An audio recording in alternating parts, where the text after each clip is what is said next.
application of the Child Poverty Action Group against the Secretary of State for Work and Pensions. Yes, Mr. Eden. My Lords, good morning. I appear on behalf of the appellant Secretary of State. My learned friends Mr. Drabble and Mr. Turney appear on behalf of CPAG. This is an appeal by the Secretary of State from a Court of Appeal judgment which you find in the core bundle at tab 2. The Court of Appeal comprised Lords Justices Sedley, Lloyd and Wilson. It is an appeal brought with the permission of this court. The Court of Appeal had themselves reversed the decision at first instance by Michael Supperstone QC, as he then was, and his judgment you will have found in the core bundle at tab 4. Two declarations had been sought in these proceedings which commenced by way of judicial review. As you see, if you would please, to tab 5 in the core bundle. Going on the page numbers on the bottom, page 3 of 6, within tab 5.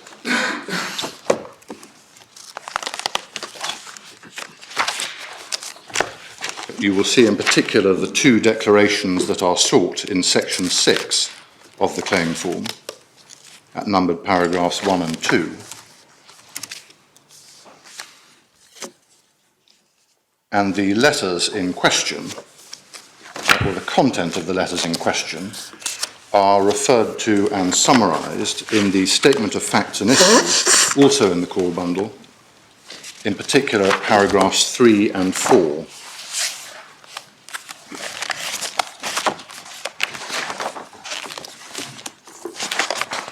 In effect, the material parts of those letters asserted that the law permitted recovery, or at least proceeded on the premise that such recovery was not precluded by legislation. And the issue on this appeal is whether or not the Secretary of State is entitled to recover benefit overpaid in error, but without misrepresentation or non-disclosure by the claimant. Michael Supperstone QC, as he then was, held that the Secretary of State was so entitled, and the Court of Appeal held not. The issue, in short, is whether or not any such entitlement in the Secretary of State has been precluded by the relevant legislative provisions currently at Section 71 of the 1992 Act, which I'm going to come to. I mean, you showed us the form of declaration sought. I mean, it's tab 1, isn't it, that tells us what was the Court of Appeal's declaration as granted? Oh, yes. Which is, I mean, rather different.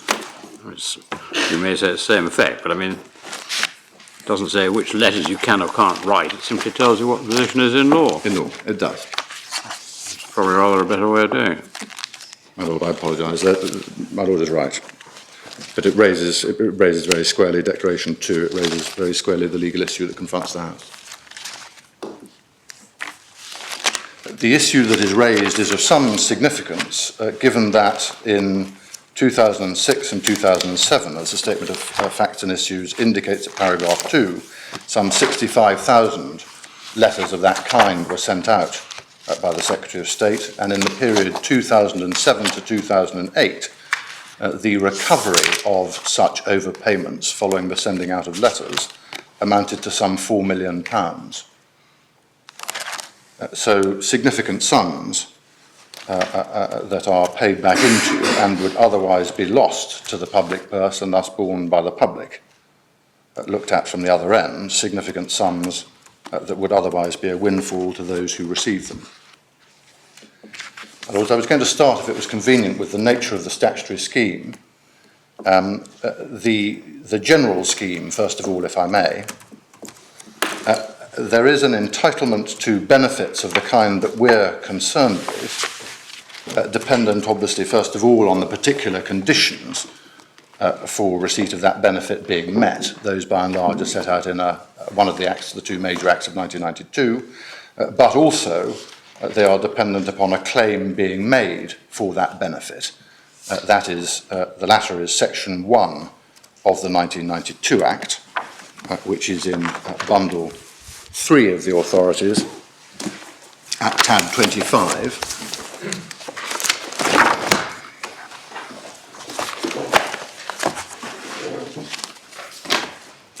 the relevant section being section 1, subsection 1, which provides in relevant part, no person shall be entitled to any benefit unless, in addition to any other conditions relating to that benefit being satisfied, he makes a claim, or is to be treated as having made a claim. Can we assume that the legislation is in the form, the relevant form, at all material times? Yes.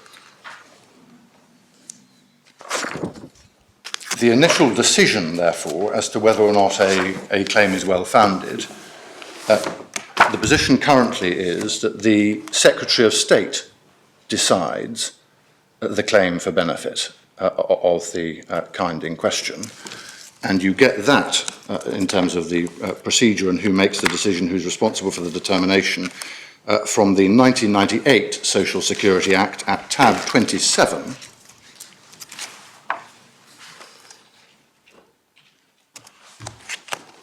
See in particular section 8.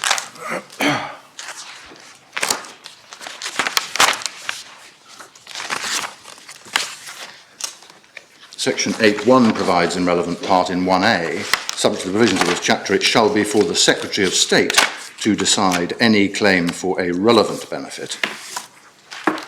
And you'll see that the concept of relevant benefit is then defined in subsection 3 of section 8 to include the various listed types of benefit. Perhaps also worth noting whilst you're there that this provision also provides for the Secretary of State to be the primary and first-tier decision maker in the context of the provision which is at the heart of this appeal, namely section 71 of the 1992 Act, as you see from section 8.1c, shall be for the Secretary of State to make any decision that falls up to be made under or by virtue of a relevant enactment, and you will see the definition of relevant enactment in subsection 4. Relevant enactment includes the Administration Act, and the Administration Act is defined in a section which isn't in the bundle of materials that you have, but it's section 84 of the 1998 Act is the definition section or the interpretation section, and that defines the Administration Act as the Social Security Administration Act 1992. To return then to the claim for benefits, once the decision is made by the Secretary of State, it is final, as you see within this 1998 Act from section 17, subject to the provisions of this chapter. Any decision made in accordance with the foregoing provisions of this chapter shall be final. So the subject to the revisions of this chapter is a reference to matters I'm going to come to in a second, revision, supersession and appeals and so on. In other words, revisiting a flawed award. But subject to those provisions, these decisions by the Secretary of State are final under section 17. And the purpose of that provision includes, inter alia, the protection of those findings from any form of collateral attack thereafter. There is a decision which I think is about to be inserted into the bundles. I don't know if anyone may want to rely upon it, but Jones in the Department of Employment, in which the Court of Appeal held that this provision was relevant for the purpose of excluding the claim that had been brought in that case, which was a claim in negligence brought against the adjudication officer, who under the old legislation had the primary decision-making function, who had declined to award benefit. His decision was then overturned on the internal appeal, and the claimant then sought to sue him for negligence. Can't do that, said the Court of Appeal, relying inter alia on section 17. So that's the finality provision. It is also, once the decision has been made to award benefit, not merely final, but for an indefinite period. And you get that from Regulation 17 of the Social Security Claims and Payments Regulations of 1987, which is at tab 28 in the next tab. Regulation 17.1 is the relevant one, providing in relevant part a claim for relevant benefit shall be treated as made for an indefinite period. and an award of benefit on that claim shall be made for an indefinite period.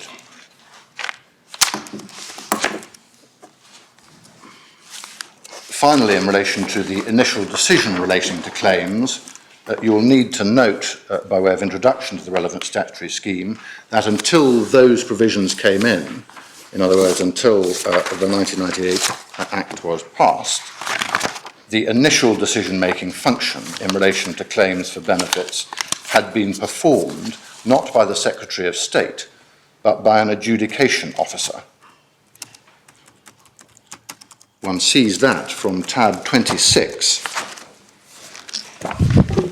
which is the Social Security Administration Act 1992, as enacted. There have been very significant changes to it, but it shows what the past position was in terms of that initial decision-making function. The relevant sections, or the particularly relevant sections, are section 21A, 20 subsection 1A, on page 14, going by the page numbering on the top left-hand or right-hand corner, subsection 21A, read with subsection 6, which simply lists the relevant benefits. And those functions previously carried out by the adjudication officer were transferred to the Secretary of State by section 1. I'm sorry to jump around a bit, but I've tried to make it coherent. It's a complicated scheme. They were transferred from the adjudication officer to the Secretary of State by section 1 of the 1998 Act. So in the next tab 27, section 1A of the 1998 Act, providing in relevant part, the following functions are hereby transferred to the Secretary of State, namely the functions of adjudication officers appointed under section 38 of the 1992 Act. Section 38 of the Act as enacted was simply the provision that provided for the mechanism for appointment of adjudication officers. I've taken you in section 20 to the relevant functions section of that legislation as enacted. What was the purpose of that change? Of the transfer to the Secretary of State? I'm not sure what the answer to that is. I suspect it was simply streamlining decision-making. I mean, did the adjudication officers all flow into the department, in effect? I think they probably did, is the long and the short of it. Whether there was some administrative benefit, one assumes there was, otherwise it seems a bit purposeless. But I don't think anything more than restructuring for the purpose of achieving administrative efficiency. And lots of them, no doubt, did go from one place into the other place, or even stay where they were. So that is the initial decision-making function under the statutory scheme as it's changed over time. Then revisions and supersessions. By way of introduction, there was previously a relatively broad power of review under the old legislation, and the 1998 Act introduced a system whereby altering previous awards or decisions on benefit was formally split out to include powers of revision and supersession. You see from, if you're in the 1998 Act in tab 27, from section 9,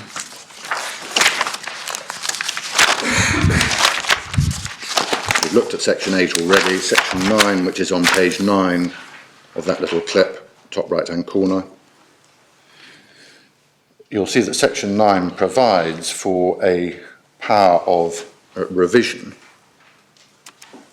Section 9.1 says, subject to section 36.3 below, which we don't need to worry about, that's about decisions under or in relation to social fund payments and so on, but we don't need to worry about that. Any decision of the Secretary of State under section 8 above, or section 10 below, may be revised by the Secretary of State, either within a prescribed period or in a prescribed set of circumstances, either on application made for the purpose or on his own initiative. Regulations may prescribe the procedure. And you'll see the nature of revision, or the default position in relation to revision from subsections 3 and 4, subsection 3 being the default provision, as it were. A revision under this section shall take effect as from the date on which the original decision took or was to take effect, and then a different position can be prescribed under regulations made for that purpose. So revisions are retrospective, in effect, backdated in effect. Section 10 then provides for the other option, the other main option, as it were, which is supersession. You'll see the relevant power in subsection 10.1, and you'll see what I call the default position in subsection 5 of section 10. A decision under this section shall take effect as from the date on which it is made, or where applicable, the date on which the application was made. So essentially prospective in nature.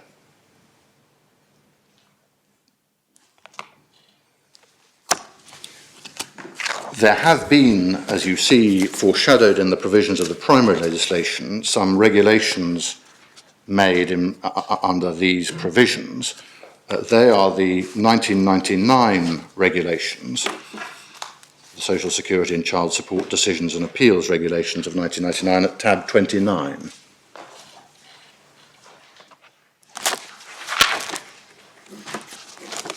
You will note from the first two operative lines that the regulations were made by affirmative resolution. It's a slightly odd position because section 81 of the Act, which is the provision referred to in those first two lines, specifies that certain types of thing have got to be done by affirmative resolution and certain types of thing can be done by negative resolution.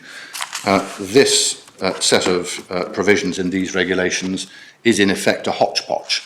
So there are some that required to be made by affirmative, some that were only needed negative resolution, but the decision was taken, given that they were all being grouped together in a convenient form, that the entire package should be submitted to the affirmative resolution procedure, and that is what happened. The relevant provisions, so far as we're concerned here, are those dealing with decisions by the Secretary of State under Section 8, which I took you to, where you'll remember there was a listed set of benefits that were provided for the Secretary of State to make decisions about, and the particularly relevant provision, so far as we're concerned, is Regulation 3, subparagraph 5, on page 9, top right-hand corner. A decision of the Secretary of State under Section 10, so it's Regulation 3, sub 5, on page 9. A decision of the Secretary of State under Section 8 or 10, and then A, except where paragraph 5ZA applies, which arose from an official error, or B, except where sub C and D applies, where the decision was made in ignorance of or was based upon a mistake as to some material fact, and as a result of that ignorance of or mistake as to that fact, the decision was more advantageous to the claimant than it would otherwise have been but for that ignorance or mistake. And in those sorts of cases, you will see over the page on page 10 from the operative provision within this paragraph that those sorts of decisions may be revised at any time by the Secretary of State. See the last line of this paragraph. So what this is doing is specifying the grounds on which revision will lie, and you will note from this provision that although there are some cutouts, none of which I think need to concern us, because they simply cut out particular species of error or mistake, you will note that what is being done in these regulations is to provide for a power of revision in circumstances where there has been either official error or simply, as it were, a mistake, not dependent on a misrepresentation or a non-disclosure by the individual claimant. So a relatively broad power of revision in those circumstances covering, inter alia, official error.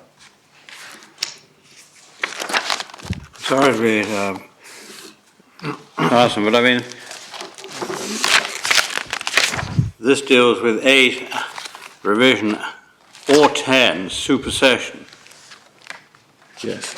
But it only uses the language of revision at the end and not supersession. I mean, I think that's because the way the thing works is if you have an initial decision by the Secretary of State, that would be a decision taken under Section 8.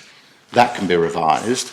Equally, if you have a decision, a supersession decision by the Secretary of State under Section 10, I see. that can also be revised. I see. Does that make sense? So you've got two types of initial decision, either a proper initial decision or a superseding decision. Both of them can be revised. And can you revise? Can you revise a The revision? revision. Yeah, quite. I'm not sure. We'll find out the answer to that. Okay.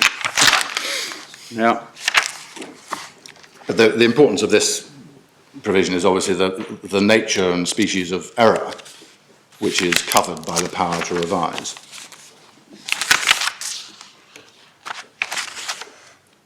There is also a system under the new 1998 Act for appeals from the Secretary of State's decisions. And if you go back, please, to the 1998 Act, which is at tab 27, you will see that the system of appeals is dealt with in section 12. And the relevant parts to note, so far as we're concerned this morning, are subsection 1 of section 12, which you'll see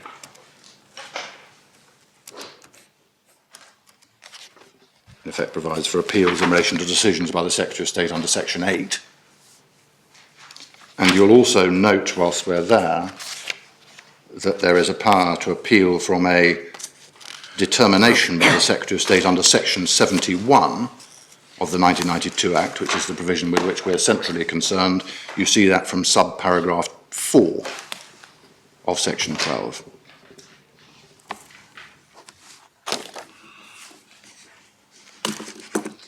And so under the new regime introduced by the 2007 Tribunal and Courts Act,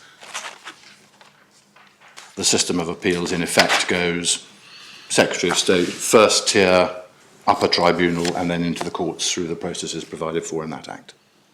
But that's the system of appeals which exists, which obviously exists alongside the powers of revision and supersession.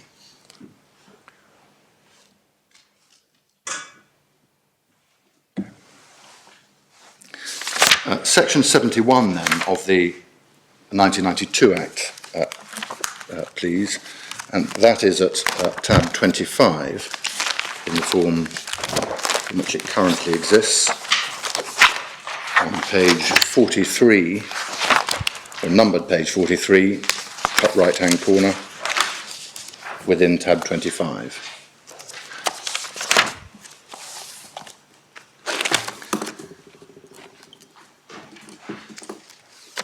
First provision, which I'm sure you will have read already, so unless you wish me to, I'm not going to read it out, is section 71, subsection 1, which provides for the basic entitlement.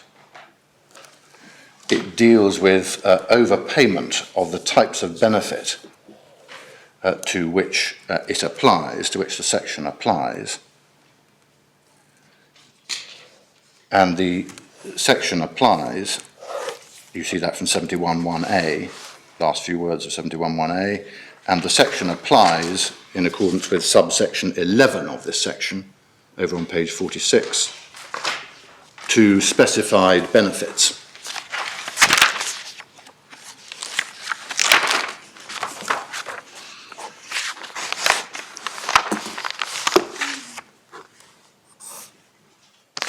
The specified benefits in subsection 11 directly correlate to those benefits that we saw listed under section 8 of the 1992 Act.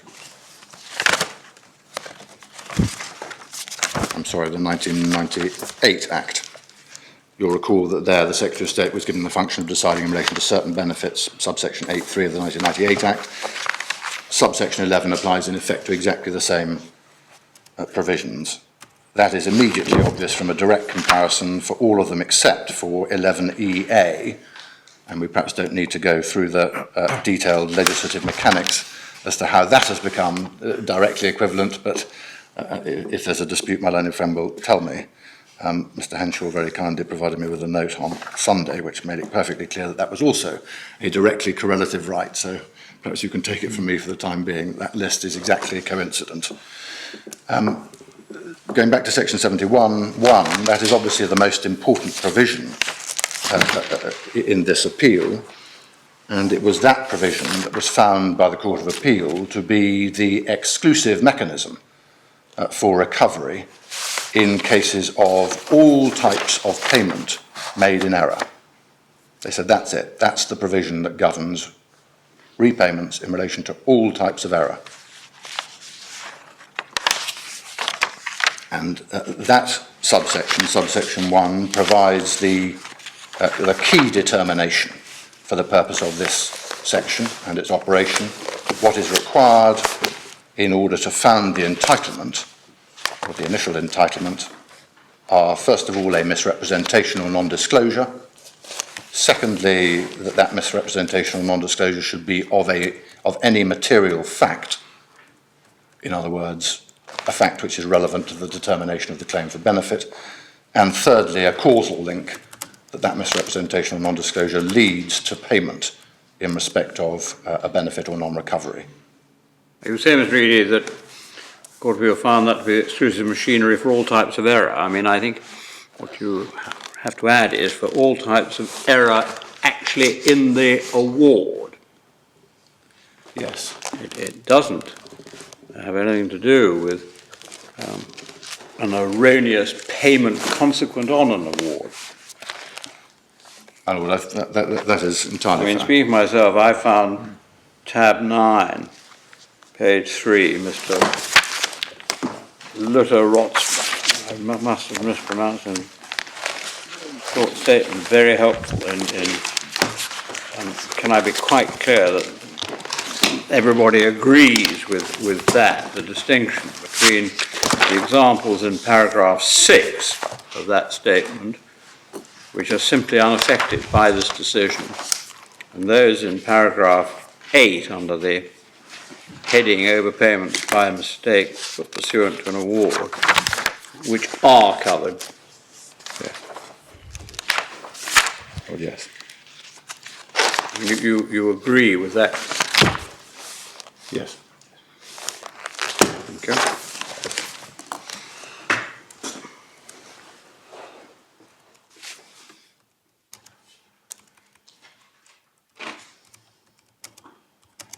Well, I said that the first subsection was the key determination, but you will have noted already that there is, even if that entitlement arises, there is not allowed to be a recovery under this section, under subsection 5A, unless the original determination in pursuance of which it was paid or reversed, in respect of which it was paid, has been reversed or varied, or has been revised or superseded. That's subsection 5A of this. I don't think we've yet looked at 5A. We looked at 5, which is the same provision on some other appeal, did you? Subsection 5A on page 44. I know. I think we're looking at it for the first time, aren't we? My Lord, yes, you are. Yeah. That provides, except where regulations otherwise provide, an amount shall not be recoverable under subsection 1, forget about 4 for the moment, unless the determination in pursuance of which it was paid has been reversed or varied on appeal, or has been revised under section 9, which we did look at, or superseded under section 10, which we also looked at. So you can't recover, if you're the Secretary of State, unless the underlying award has been altered to reflect the position as it should be. And again, therefore, that's simply bringing the various statutory schemes in line with each other and precluding Section 71 from being used as some sort of collateral challenge to the other statutory process which runs parallel. Then in terms of the structure of this section, again, you'll see, so those are the two, as it were, preconditions to entitlement and recovery. If there has been a determination that there has been misrep or non-disclosure, and the other conditions in subsection 1 are satisfied, there is then a duty on the Secretary of State under subsection 2 to determine what amount is recoverable under that subsection and to specify the period during which that amount is to be paid. A discretion to similar effect conferred on the upper tribunal or a court by subsection 2. So various features of note, perhaps, in relation to this section and its structure. It only applies in certain types of overpayment case, specifically where there has been misrepresentation and non-disclosure. And it is, as we see from 3 particular provisions, a relatively strong provision. I put it that way because you'll see from the provisions of the section generally that this statutory right of recovery is freestanding. It is not trammelled by defences for the person concerned, such as change of position. You will see also from subsection 3 that it permits recovery from any person or from the person who misrepresented the fact or failed to disclose it. You will see from subsection 8 that it provides for a particular mechanism for recovery of the amounts determined to have been overpaid as a result of misrep or non-disclosure, namely by deduction from prescribed benefits. And you will see from subsection 9 that where the benefit in question is paid for or in respect of a couple, there can be recovery by deduction from either one of them. A couple is defined, just for your note, you'll see a couple is defined in subsection 12 by reference to section 137 of the Contributions and Benefit Act. But that isn't in the bundle, but it includes a relatively broad definition of couple, consequent on, for example, the Civil Partnership Act. So it includes same-sex couples, people who are married, people who aren't married, and so on, a very broad definition of couple. So it's a strong power and a strong entitlement conferred by legislation. So apart from deducting from benefits, you could recover from the couple who hadn't received a benefit by action in the county court? You could.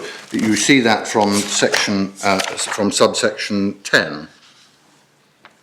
Yes, I see. Yes. I'm sorry, I should have referred you to that provision as well, but my Lord is right.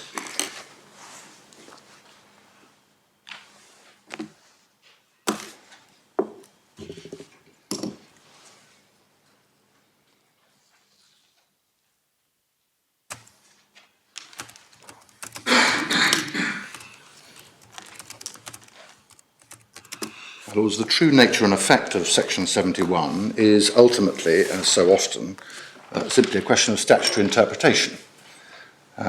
Interpretation against the backdrop of the particular legislative scheme in place and no doubt also its history. May I make some submissions first of all some brief submissions as to the nature of section 71 itself. They can be split, conveniently or not, into negative and positive. But the nature of section 71 itself is the first set of submissions. On the negative side, section 71 does not state that it is the exclusive route for recovering payments in error.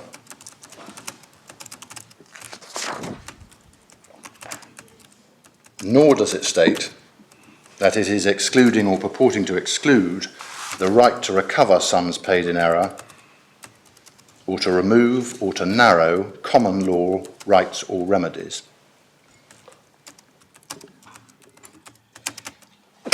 it could, of course, easily have done so.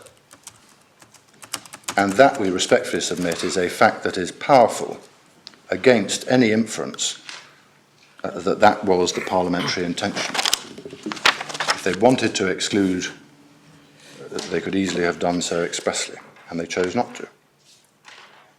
On the positive side, it deals with a specific type, point I've already made, a specific type of payment made in error, namely where there has been misrepresentation or non-disclosure of a material fact leading to a payment in error.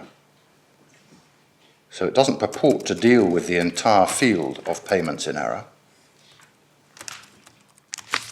Is the first positive point, as it were. The second positive point is that it provides a specific statutory entitlement which is different from the right to recovery through the common law.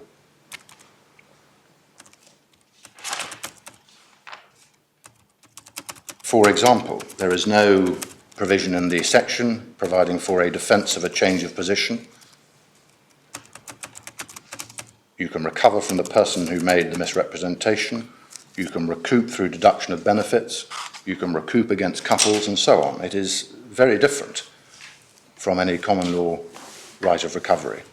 And that is a point which is evident from the Hinchy case, which is in bundle 1 of the authorities at tab 5.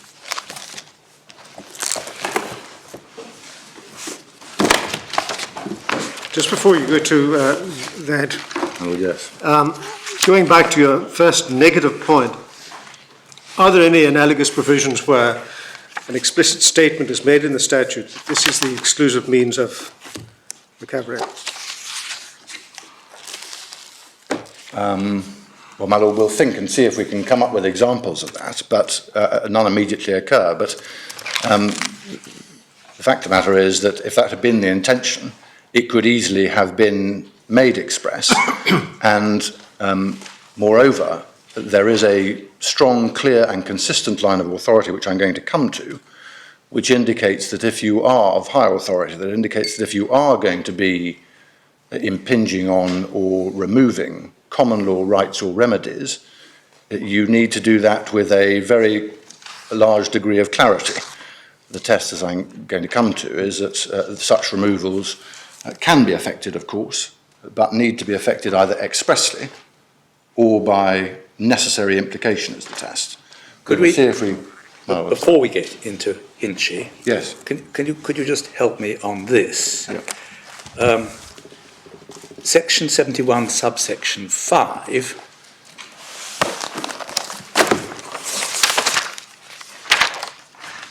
as I understand it, it is your case that applies to a common law claim to recover.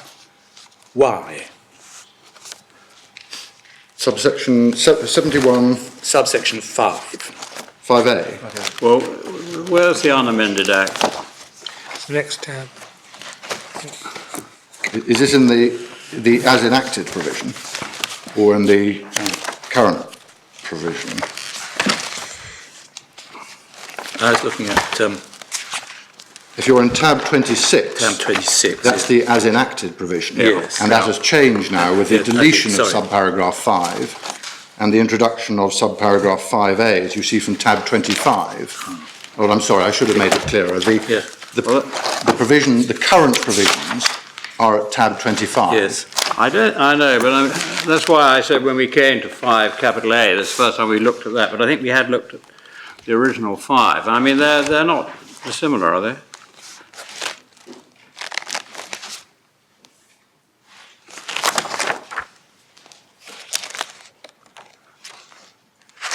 No, they're not dissimilar. No. Except the difference is that that 5A takes account of the changes made by the 1998 Act to introduce the revision and supersession. But that's the extent of the change. Yes. Is the change simply to accommodate that difference? My lord, yes, I think that's right. Yes. Well, the question still stands.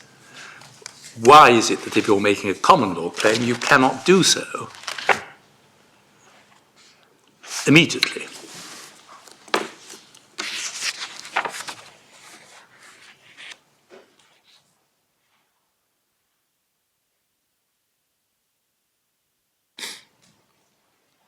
Well, my lord, we think that the answer to that may be in the finality provision in section 17. Must be so.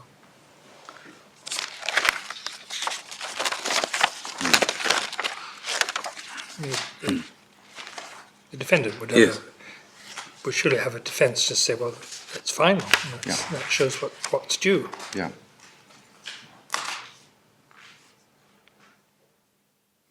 So therefore 5 and 5A were superfluous. Well, they were superfluous. I mean, they may well have been, but they were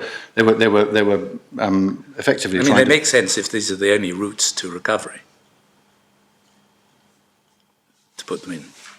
Yes, but then you've got the finality provision which exists in Yes, section yes, 17, yes. and you've got the schemes being brought into line, effectively. Yeah.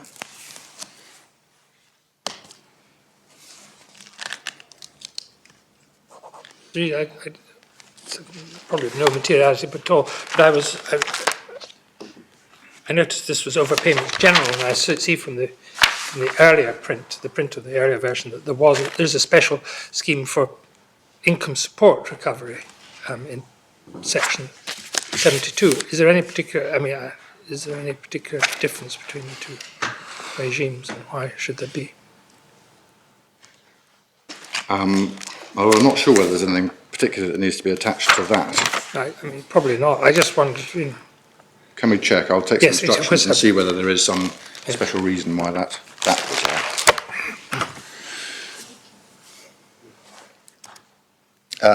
My Lord's Hinchy I was going to go to, if I may, very briefly. It was only to show you the section in the speech of Baroness Hale in Hinchy. Sorry, which tab is It's it? in please? tab 5, my Lord.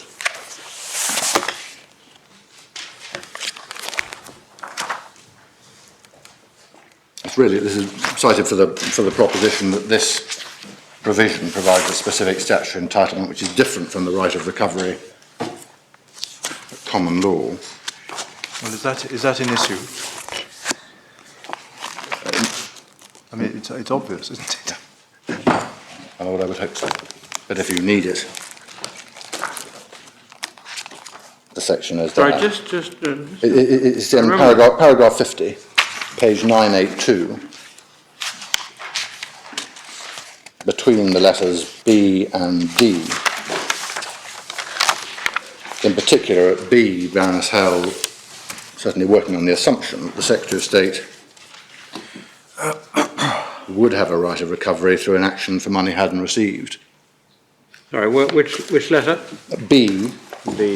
Yes, I see, wait a minute.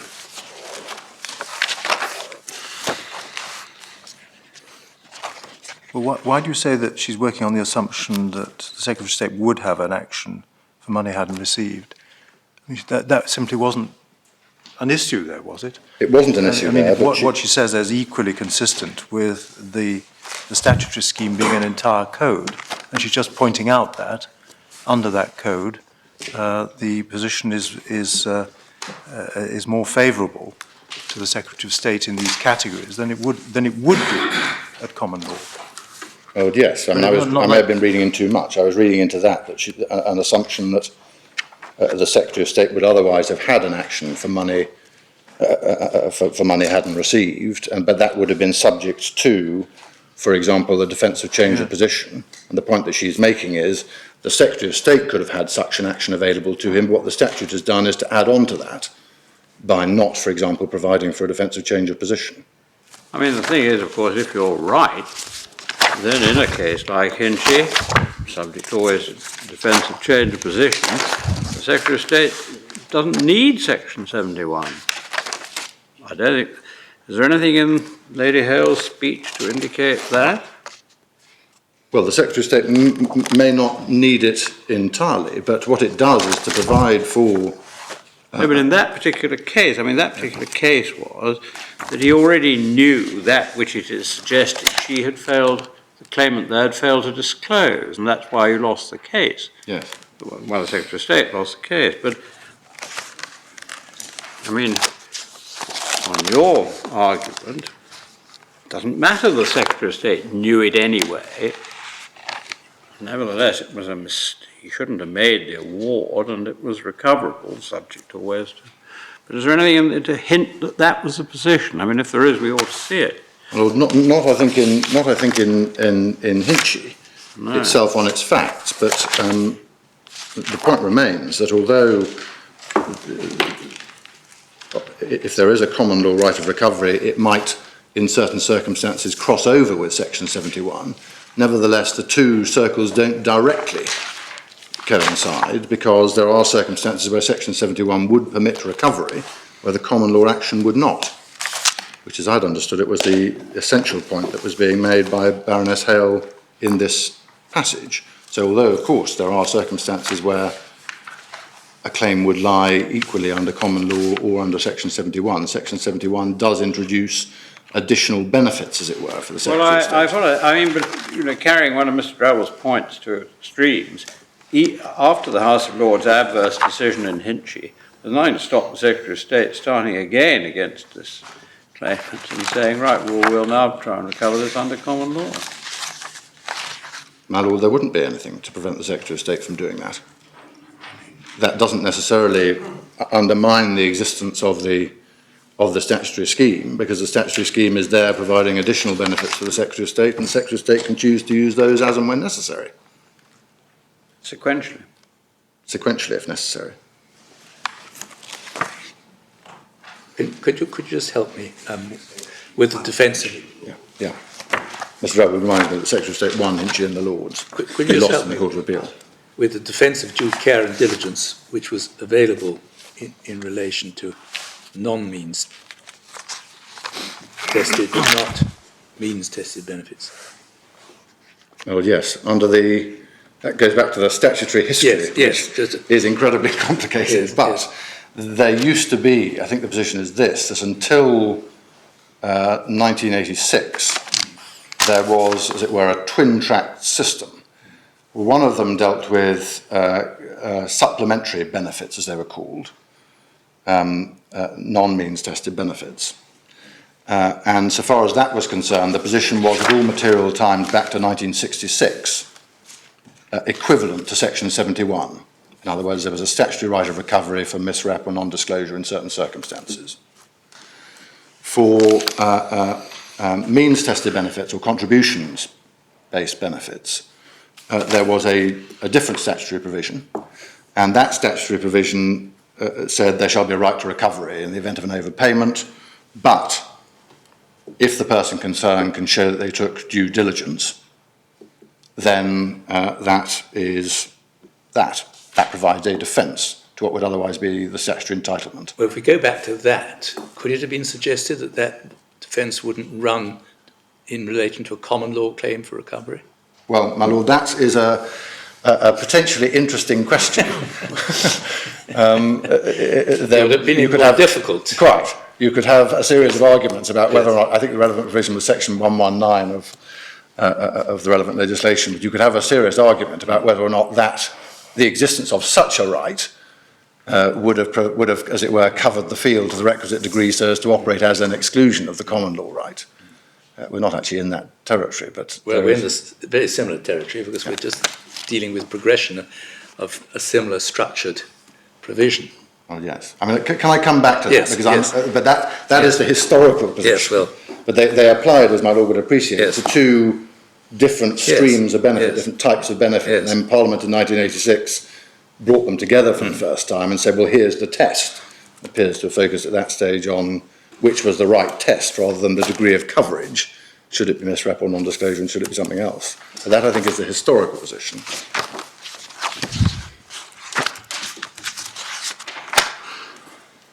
My Lord, still on the point that Baroness Hale was on, can I just... I'm sorry, I have failed to notice that the Secretary of State, in fact, won, but I mean the point... The point is the same. Same. Lost in the Court of Appeal to which we're about to go.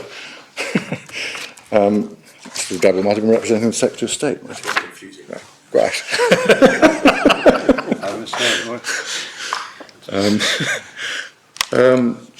The previous tab, my Lord, is Hinchy in the Court of Appeal. and in the judgment of Lord Justice Aldous, at paragraph 10, a similar sort of point is made.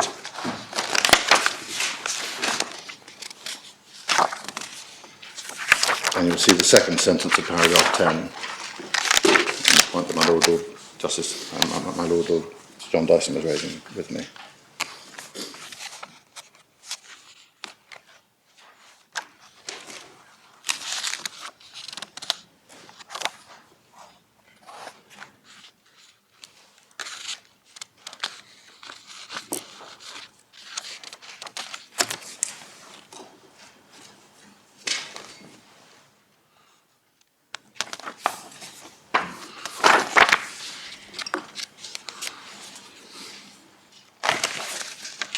So that's the nature of section 71.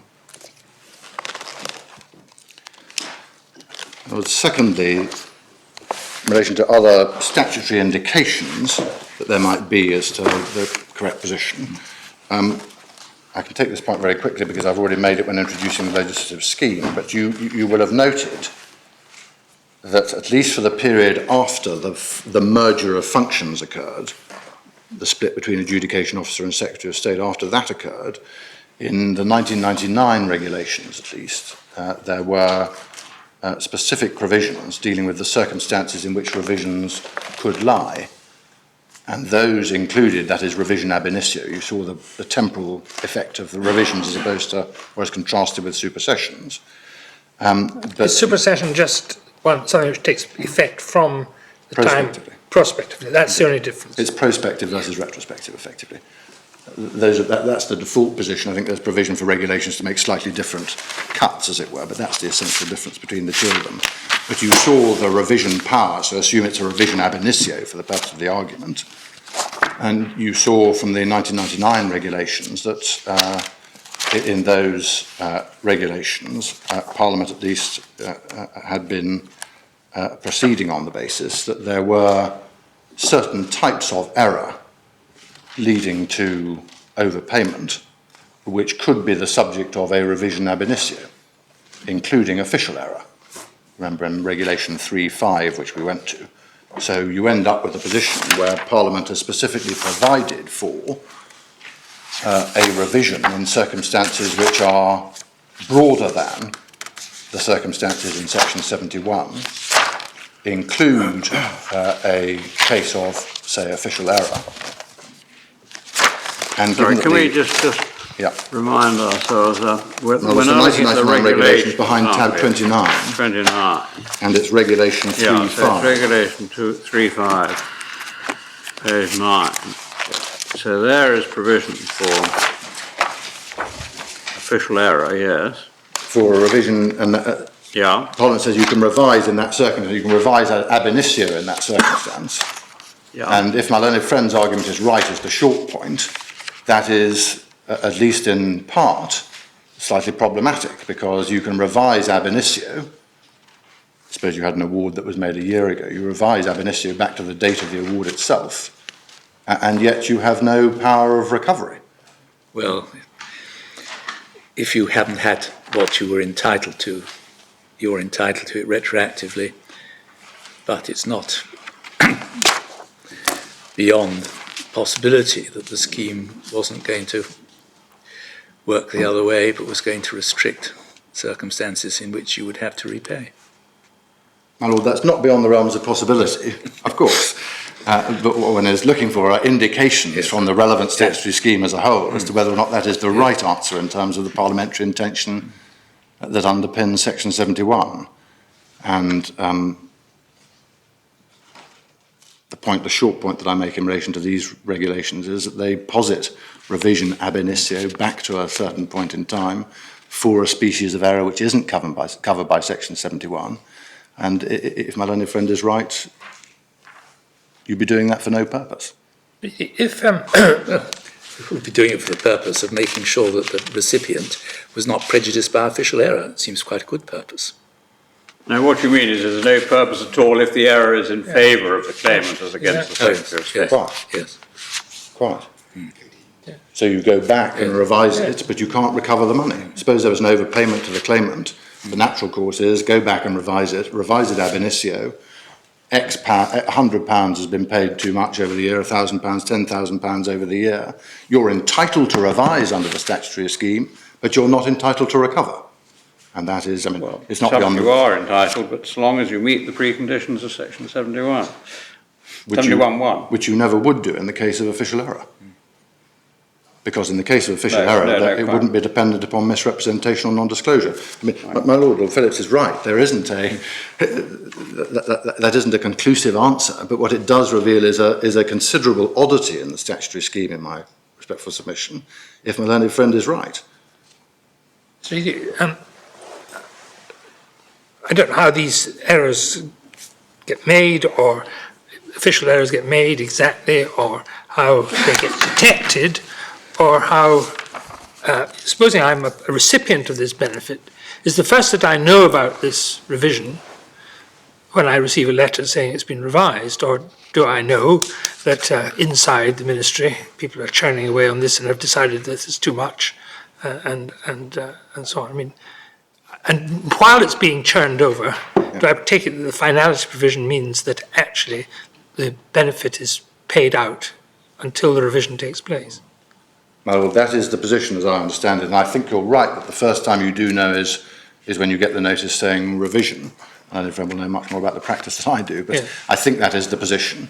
But you then, of course, have rights of appeal. Of course. The sting of my Lord's point is correct, which is that you may continue to receive and so for a period of time, but it will be money to which you're not entitled, and if I'm right and the common law does allow you to do it, if you've changed your position but there's no way, in other words, the Secretary of State can't say, well, I'm thinking of revising, I think there's a problem here, I'm going to stop this for a little while. In other words, the benefits will pile up while he's determining this thing, and if the Corporal are right, he can't get them back. I'm sure they must tell the chap I mean, because otherwise, how do they decide whether it's going to be repayable under 71.1 in those cases where that's a candidate route? I mean, they must. In those cases, I was talking about official error cases.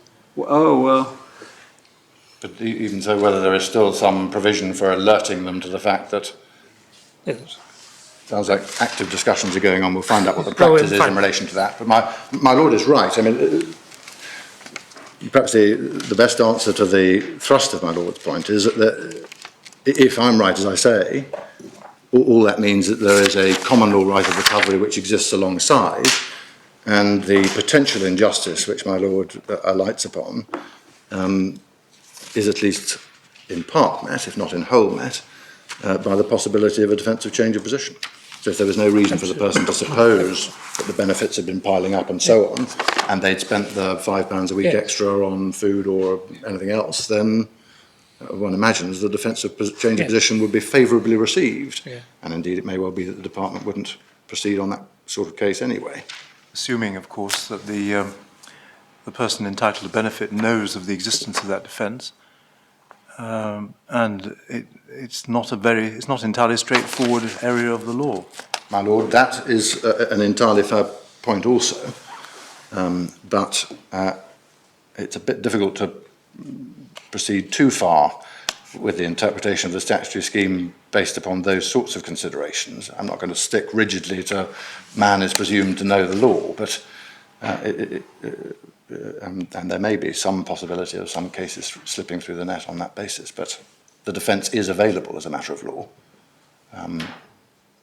As I say, I don't stick rigidly to that because the point my Lord makes is a fair one, which is that there may be some people who simply it wouldn't occur to as a matter of generality, and that may be a factor to be taken into account in working out what the intention of Parliament actually was. In general terms, are benefits paid in order to meet need? Yes, they are. And therefore the notion that benefits would be piling up is perhaps a somewhat unrealistic one. Because they will always be spent when received. Yeah. Oh, yes, well, if that is so, then the defensive change of position may well have some considerable play to it. Yes, but it may have a more fundamental implication. I mean, given that by and large benefits are paid to meet need, that there won't be, in general terms, an excessive need Is it all that surprising that the common law remedy isn't available? Well, The my Lord, same one can test that. I'm going to come on, as I come on now, to the broader considerations and the indications of parliamentary intention one can derive from those sorts of broad policy thoughts and considerations. My submission essentially is the very simple one, which is that although my Lord is right in the generality, the department tries very hard not to make official error as well. And what the common law, the existence of the common law remedy would undoubtedly cover and would rightly cover are those cases not in the generality where the system does break down and where, assume, there's a computer error or something and someone is paid a very significant amount more than they were entitled to. I suppose one answer to my Lord's question is that we are considering cases in which the payment was ex hypothesi in excess of what was defined as the need that justified the payment. My Lord, of course. But I think I suspect that the point that Lord Kerr was on was, well, you're not going to get very much over, and if you do get very much over, that's £5 on extra sausages per week. Well, that's fine so far as it goes, but the exclusion of the common law remedy, the preclusion of it, has got to cover both that case, which would naturally attract sympathy and would probably, we would say, attract the common law defence of change of position in any event, and also the more extreme case, whether as a matter of generality, my Lord is right, ex hypothesi, that would always be in excess of need, that's the premise, but also more practically, those cases where there is a very significant overpayment. It'd be interesting to see if there was, within the £4 million recovered, substantial windfalls of the type that you're describing now. Is there any breakdown of that? There isn't in the evidence before you or in the submissions, I'm afraid. One simply does. I simply don't know whether there are £10,000 payments or whether they're all made up of itsy-bitsy £5 payments. I'd be awfully interested to know that 4 million, what percentage of that for which you sought over recovery by these letters? What I mean, these are just the voluntary people agreeing to cough it up. Yes. But do you know what was the value of the sums actually sought in these letters? That by how many? 10, 20, 100? Don't know. I'll take some instructions, see if I can find an answer to that question. But in any event, it provides at least an indication of the size of the sums involved, the global size of the sums involved, all, as my Lord Phillips points out, ex hypothesi, overpaid in excess of what is needed. My Lords, the broader considerations then, I've dealt with the nature of Section 71 in itself, I've dealt with the other statutory indications, in particular focusing on the 1999 regulations, then the broader considerations that can at least inform the question of statutory interpretation. The effect, first of all, if my learned friend is right and the common law power of recovery is excluded, would be to render irrecoverable significant sums that would otherwise have to be borne by the public purse.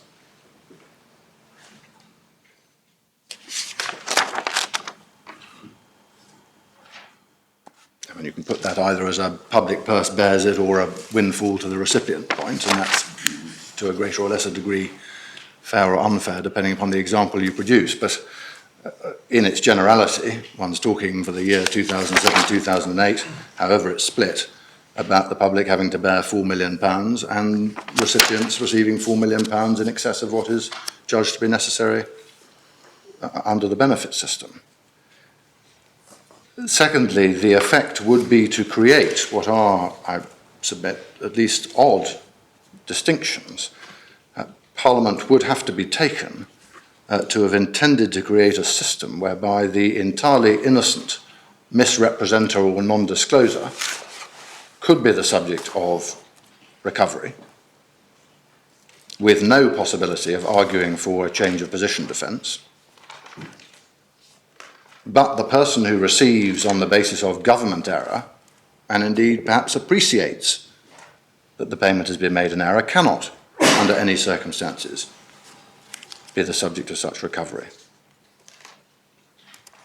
And that does, I submit, present at least some challenge to my learned friend to explain how that sort of distinction is systemically coherent.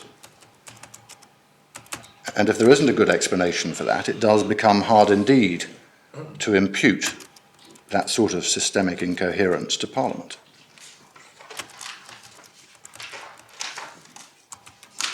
Thirdly, we do submit on these on the general considerations, we do submit that the allowance of a common law right of recovery alongside the specialist, the super remedy in section 71, is not in principle unfair.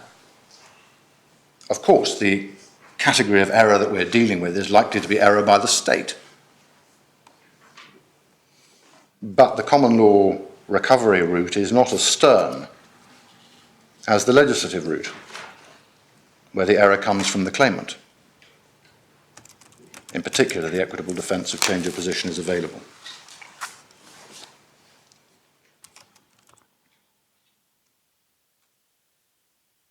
So we submit, based on those three limbs, the nature of the relevant provision, the language used, the broader considerations and so on, and the other parliamentary indications,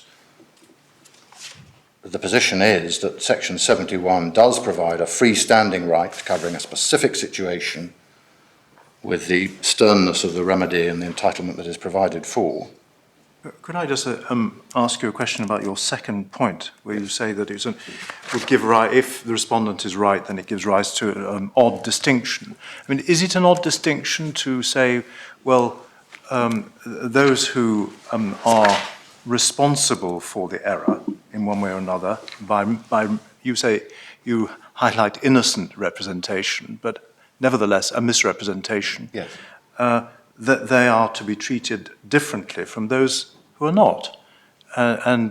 You make the point yourself that the legislative route is a sterner route than the common law route, and that's no doubt to take account of the fact that in that category of case, the fault, if you like, the fault for the error lies with the benefit recipient.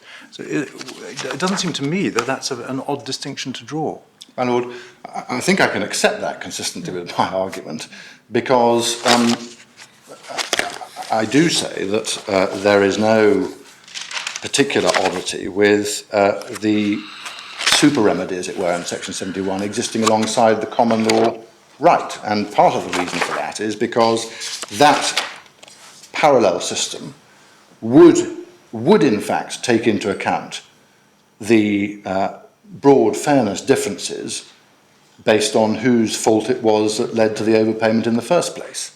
You only get the super remedy, the super entitlement, the no defensive change of position under section 71 in circumstances where the error is by the claimant, however innocent.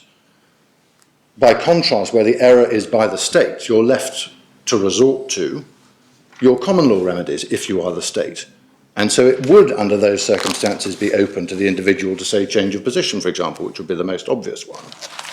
The distinction, the oddity that I was highlighting in my second point was of Parliament having in mind that it wanted to provide the super remedy for the misrepresenter at the lowest level, whether one calls it innocent or not, but at the lowest level, but then was prepared to exclude the circumstance where the state, all right, was officially in error, but it was perfectly obvious to the individual concerned that there had been an overpayment as a result of official error. Take the case, for example, where the computer goes mad and someone who is on a benefit of £100 a week suddenly starts receiving £1,000 a week. Well, you say receiving £1,000.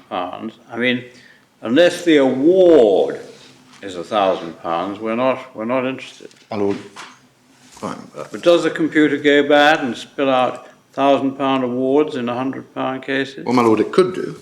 Could it? And, I mean, there could be any number of reasons for an award being very significantly over. I mean, it doesn't have to be £1,000 or £100 or computer error. One's talking about any species of error which isn't referable to a representation or a non-disclosure by the claimant. And in such a situation, if one can posit significant overpayment, i.e. up to a level which is which should render it obvious to the recipient that there has been error, if my learned friend is right, Parliament would have to intend that you could have no recovery in that situation, however obvious the error. But the computer error must always be related back to the award. evaluation of the award. Yes. is it to the evaluation of the award or to the assessment. formulation of the award? Well, it could be anything to do with the award. I mean, supposing this computer puts out, actually just records the determination as being £1,000, whatever it is. Yes. Can it be revised without, is there some sort of slip rule or some method for correcting it? Well, my lord, through revision and supersession. Only? It's actually- I mean, even if it's a computer error? Well, that's my understanding of it. That's what I was wondering. That's the route you have to go down.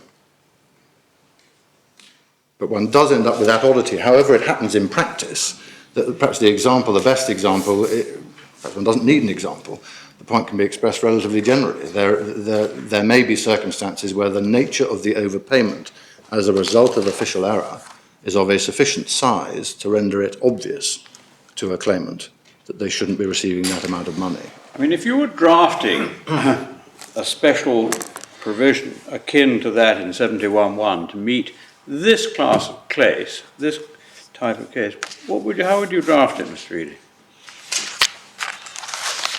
What would you say would be the proper test for where it would, in terms of official error, be recoverable? Well, my lord, I suspect that there is active thought being given to that very question behind me as we speak, because there is about to be a legislative change which may well end up with something that looks remarkably like that. But one of the things that would have to be grappled with and grappled with quite hard is what nature, if any, of defence might be available. And so if you were going to confer, as it were, an entitlement to recover in cases of whenever there is revision, say, you would then have to think, if you were the legislator, very hard about the circumstances in which you might wish to provide a defence. And it may be, I know not, that at that stage you go, well, actually, what I'd quite like to do is to leave that to the courts. And there is a common law power out there in any event. That common law power provides for a defence of change of position, and I'm happy to leave it there. I don't much want to be drawn into the drafting exercise. No, but that's what slightly worries me. I mean, you see, you stress how actually you don't make these claims unless they knew, and all your examples are where it's obvious to the recipient and so forth. But I mean, I'm just wondering how you're actually going to be able to judge that. I mean, unless the computer errors are vast and there's no hint actually computers ever spilled out the wrong, seriously wrong amount, I think Parliament might think there's going to be more legal costs involved in all this than there is recovery. Well, my lord, they might do, but the difficulty at the moment, of course, is that, and subject to my lord Sir John Dyson's point, which I fully take, which is that if you set it up by way of sending out letters, you might end up with, as it were, unjust recovery. I take that possibility, as it were, but I'm simply using the case where a person knows or appreciates as an example of, all right, perhaps an extreme case, but an example of a case which would be cut out. And what my learned friend has to justify is no recovery under any circumstance. Whereas in the world which we submit exists, there is a common law power. You are entitled to send out the letters asserting that there is a common law power. And if there is a defence of change of position, then that defence can be taken and judgments can be made in individual circumstances. And if there is injustice, recovery won't be permitted. How does the Secretary of State decide whether to revise or to supersede a decision? Because as I understand it, your point about recovering back would only apply when he decided to revise. Yes. I mean, how does he decide? How does he choose which is to be?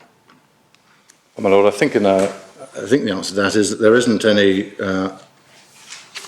specific trammel in the legislative scheme on the choice between those two options. What the legislative scheme does is to provide for circumstances in which the power, either power, is available. And I suspect that in practice the answer is that if there has been overpayment going back over a period of time, then the natural decision would be revision. Whereas if it was an error which was prospective and in nature, then that would be the decision. But I don't think that in terms of the legislative I couldn't scheme see there is anything. anything No, I couldn't to see it. indicate. That's why I asked. Exactly, but I think the answer to that is that although it provides the bases for power in either situation, it doesn't specifically deal with or trammel the choice between the two. And I suspect that the answer in practice is that the way that that is dealt with is by simply whether or not there has been a past error.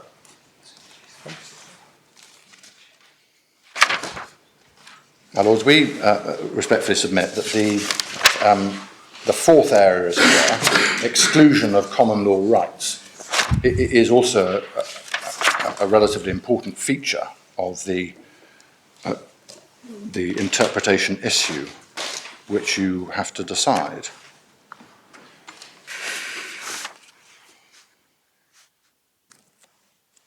I've already made the submission that the Crown has a right to recover overpayments under general restitutionary principles, just as a matter of general law. There doesn't seem to be any dispute about that. The Crown, a series of authorities support the proposition that the Crown has all the rights that a natural person would have. And so that right to recover by way of a restitutionary claim is available to the Crown. And if my learned friend is right, the legal effect of his interpretation of Section 71 is that that general right to launch a restitutionary action is precluded. My submission is that that legal effect can't be ducked. It is the consequence. It is the legal effect of the interpretation which he advances. Which brings one back to the question, which is whether or not Parliament intended to exclude in that way. Now, as I indicated earlier in my submissions, the courts have traditionally been reluctant to impute such an intention to Parliament, other than in clear cases. The courts, of course, acknowledge Parliament's constitutional right to do so, but as guardians of common law rights and remedies, they have insisted on clarity before concluding that that was the intention. And the test that has been developed in a series of cases is the test of requiring, before such a preclusionary conclusion is reached, requiring either express words or a necessary implication. Are we, in considering whether Section 71 is an exclusive code, are we entitled to take note of the heading of Part 3, overpayments and adjustments of benefit? I mean, isn't what it's all about the adjustments of benefit by revising and superseding awards, and in the event of overpayment, legislating for the circumstances in which overpayment may be recouped? It's a code, and your case, your position is it's a code, but only a limited code, and that running alongside this, there is also the ability to recoup in other circumstances where there's been an overpayment. I mean, I know you are saying, well, you need clear language and necessary implication and all the rest of it, but isn't it really a question of simply a question of construction? Well, my lord, it is ultimately a question of construction, but the question is, how does one approach that issue of interpretation? Yeah. I mean, my lord is entirely right, that is the heading of the part, but in my submission it would be a very large jump to say that that title leads one to the conclusion that this is a comprehensive and exclusive scheme. You are entitled to test that consequence, not merely by reference to the descriptive title, which is accurate on its face. It doesn't tell one way or the other whether there are other situations in which recovery might be permitted. It doesn't, in my respectful submission, touch the true question which arises for this court, which is whether or not, on its true construction, it is a comprehensive scheme. That is the issue. And in answering that question, my submission, you are entitled to go to all the features that normally inform that statutory interpretation process. And so that does include looking at the language, looking at the consequences, looking to see how easy it would have been for Parliament to make it absolutely clear if they were saying this is an exclusive code. Could they have done that relatively easily? Answer, yes. It does require one to ask the broader questions that I've gone through under my third heading. And we do submit that the right approach, where you are precluding a common law remedy that would otherwise exist, and it's common ground that it would otherwise exist unless this is a comprehensive scheme, you are entitled to and should apply the strict principles that I'm going to come to. It's rather why I was asking you how you draft it, because your proposition is that actually Parliament simply said to itself, well, there's always this common law power, and we don't need to bother to define that, we'll simply leave it to the courts. And when you have a scheme which is so precisely arranged as this one is, I mean, it is rather odd to leave in place this general, pretty indistinct common law power, which everybody always has to struggle with anyway, without hedging it around at all. I mean, without putting in any of these qualifications that you yourself recognise actually ought to be put in, not only the general defence of change of position, but things like, did he know that, was it obvious that this was an overpayment and administrative error, etc., etc. I mean, we have to have that thought in mind too, don't we? My Lord, you do, but one still comes back to it. What are the consequences of, as it were, this being exclusive? What would be left? If Parliament was going to exclude the common law right, equally it could clearly have said that. I mean, I suspect the truth of it is that Parliament probably didn't turn its mind one way or t'other very carefully to any of these sorts of issues. But in my submission, that isn't enough from a learned friend, because what he is seeking to do is to say this scheme positively operates to exclude a right which he accepts would otherwise exist. And for that purpose, one does need clarity. I don't quibble with my Lord's, as it were, entitlement as part of that exercise to take into account the detailed nature of the scheme, nor do I quibble with Sir John Dyson's entitlement, as it were, to take into account the title. So was the point of all this elaborate scheme to say that in these categories of case, namely misrepresentation and non-disclosure, a sterner, to use your words, a sterner test should be applied than the common law would apply, and that's the only reason for putting this in? Because I think that must follow from your approach. My Lord, yes. That was the purpose. The purpose of this was to provide a special remedy, a special set of remedies in circumstances where there had been misrepresentation and non-disclosure. Non sequitur, we submit that matters that are not covered by that are thereby excluded.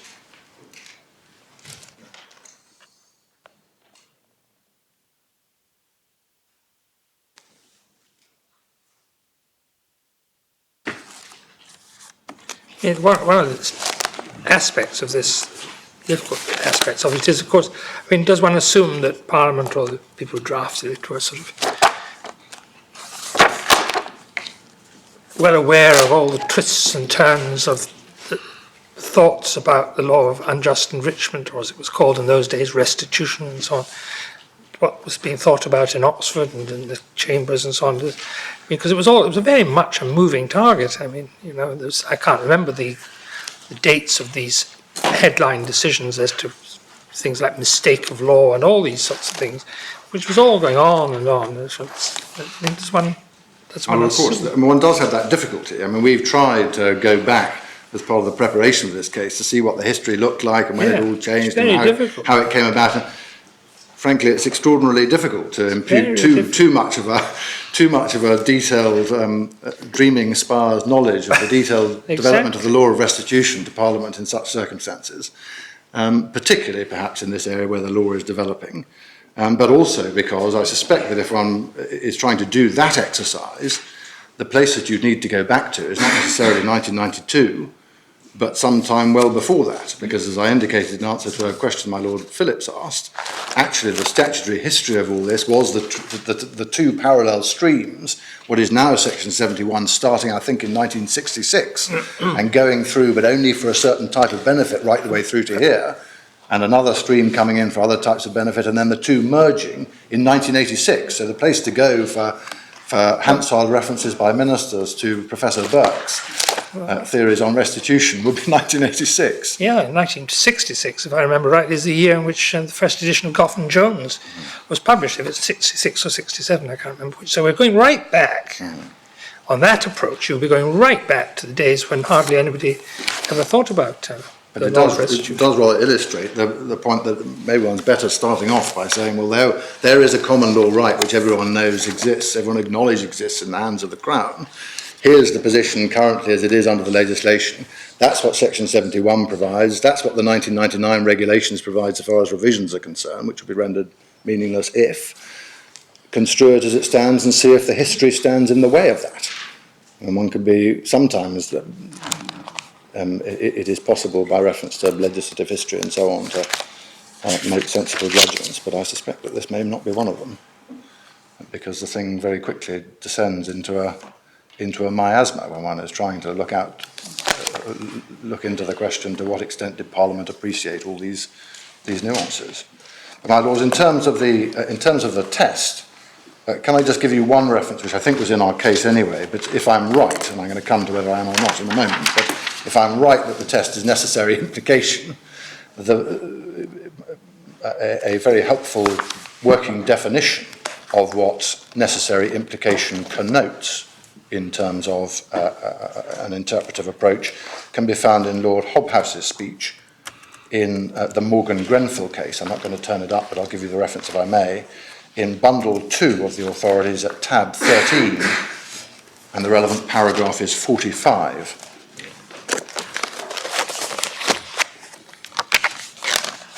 But that approach to how one goes about seeing whether a common law remedy or right has been excluded is illustrated not just by the tax cases, but by a series of other cases that are referred to in them. We've got a segment in our case, which I'm sure you will have seen, headed Analogy with the Tax Cases. Yeah. On one view, that rather understates the point, because the point is a more general one, which is how, in principle, should you approach a question as to whether or not a common law right or remedy has been excluded. And so far as that is concerned, the test, with my respectful submission, is perhaps as clearly and as pithily set out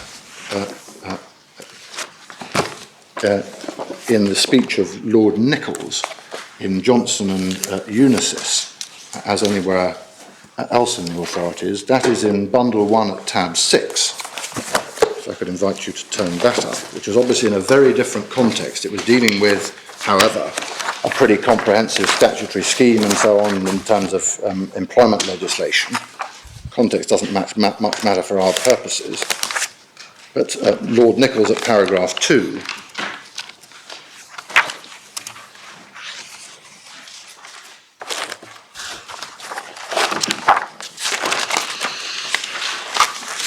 setting out the nature of the approach and principle, in particular the passage in the second half of his single paragraph speech between the letters C and D, starting from having heard full argument down to the end of that paragraph. And in particular positing a test where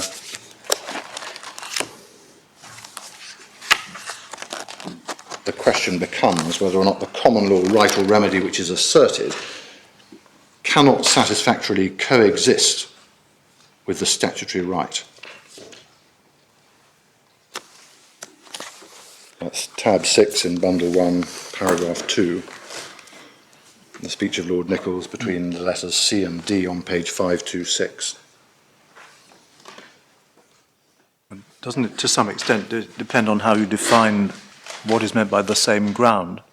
My Lord, it does, and that's why I'm going to come, if I may, next to cases which have sought to elucidate that issue. I mean, that Lord Nichols' approach would, I mean, if one thought of the law of unjust enrichment developing, Lord Nichols' approach would seem to me to go against your position, because he's really saying there that one wouldn't allow the common law to develop in an area where this was already, where we already had it. Or do you say it's just because it's limited only to the misrepresentation cases and so on? My Lord, I do. I say that the common law could develop, entirely consistently with Lord Nichols' approach. It could develop additional defences, it could develop in any way it chose. The only question would be whether at a particular moment in time it might or might not impinge directly, so as to be directly inconsistent with the statutory scheme. And here the statutory scheme provides for a very specific remedy in very specific circumstances, leaving, as it were, no direct inconsistency, and the common law free to develop to afford justice in individual cases as it wishes alongside that. So do you say, I'm just thinking, do you say, I mean, because I think I understood you earlier on to say, would you say that in this case, if in the case of Section 71, if the Crown failed for some reason under Section 71, they could start again on a misrepresentation basis or not? A common law right? On a misrepresentation basis, that would be very difficult. On the facts. But would they, in theory, be entitled? As a cause of action, because you would then have a statutory provision squarely covering that situation. I mean, in the tax cases... So you couldn't start again? You couldn't start a misrepresentation or a non-disclosure claim. Or non-disclosure. Because that statutory provision has covered that field, non sequitur, for a species of error which is not covered at all by Section 71. So you... But my Lord, the courts have grappled with something very, very similar to this in the tax cases. Can I ask you to go to the DMG case, which is in Bundle 1 at tab 3.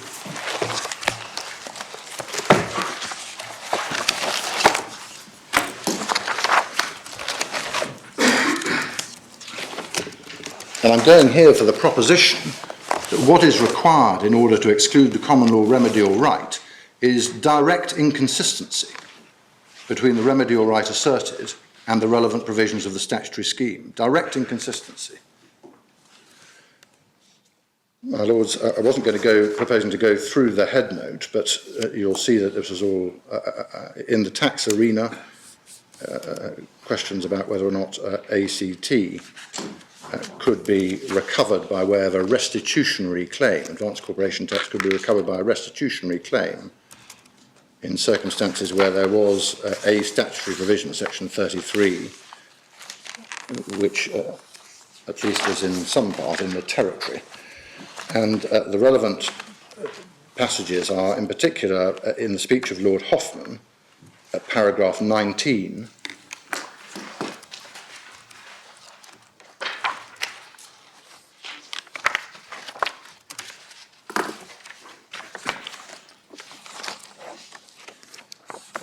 you'll see the point that he's dealing with there. The passage I particularly invite you to have regard to is below the letter H, or at the letter H on page 568.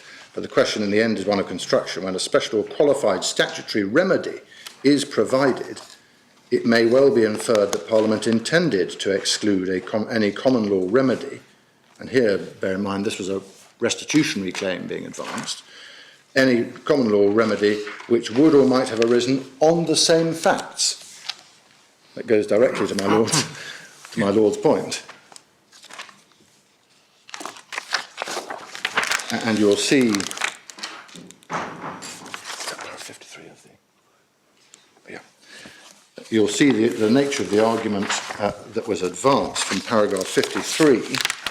That's evident in any event from paragraph 19, but comes clearly from paragraph 53 in the speech of Lord Hope.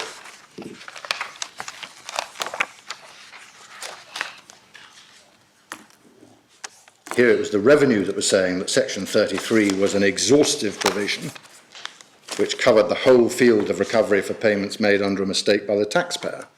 So we've got a very similar set of issues here. And you'll see that the reason, exactly the same as the reason given by Lord Hoffman, the reasons for Lord Hope rejecting that submission was because the facts didn't fit within Section 33, because there hadn't been an assessment because of the nature of ACT and how it was recovered and so on. We've got to look at the particular statute, Yes, you haven't do. you? I mean, Lord Hoffman was not laying down a rigid universal law. He said it may well be inferred that Parliament intended to exclude.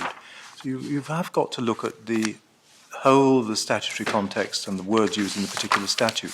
My Lord, yes, you have, and I entirely accept that. But what Lord Hoffman, remember, did say at the very end of that sentence was on the same facts. And if one then sees the reasoning which led to them rejecting the argument there run by the Revenue, which was that Section 33 was an exhaustive scheme, it was because ACT didn't fall within Section 33, so you weren't on the same facts within. So the question my Lord Roger put to me, which is, could you do it for a misrep or a non-disclosure? Answer, no. But could you just cut out the misrepresentation or non-disclosure and say, you've got the money, you're not entitled to it? Well, my Lord, it would depend on. I mean, perhaps you could if you were Well, on your mounting the cause of approach, action. I mean, would that count on the same facts? I mean, what would be excluded, I think, would be a claim in misrepresentation or non-disclosure. Yes. It's not necessarily a recovery, but such a claim So- under the statute. So do you say that in that situation, you could start a common law claim simply saying, well, forget about why you've got too much. Well, I don't want to close the door. No, I don't want to close the door on that possibility, although I do see where my Lord is going on that. My submission, I think, is that what would be excluded necessarily by Section 71 are claims which fall directly within it, whatever the broader consequences of that. Now, 53 to 55 is the resolution by Lord Hope of this issue, and pretty much all their lordships then followed the same approach. Sorry, which paragraph? 54 to 55, really starting at 53. 53 to 55 is Lord Yeah. Hope. Lord Walker at 135, Lord Scott dissented, but I think didn't specifically address this point. Lord Walker at 135 and Lord Brown at 161. So in that case, Section 33 didn't apply to operators, as it were, the exclusive scheme, the exhaustive scheme, and the reasoning appeared to be because it didn't apply on its facts, and so there was no reason to suppose that Parliament had intended to cut that out. By contrast, Munro, which is in Bundle 2 at tab 9,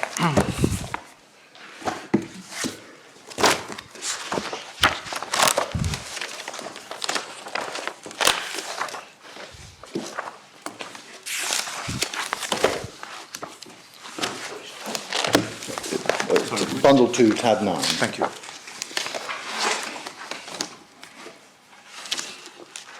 Pretty much an identical issue, but this time the facts did fall squarely within Section 33 because there had been an assessment.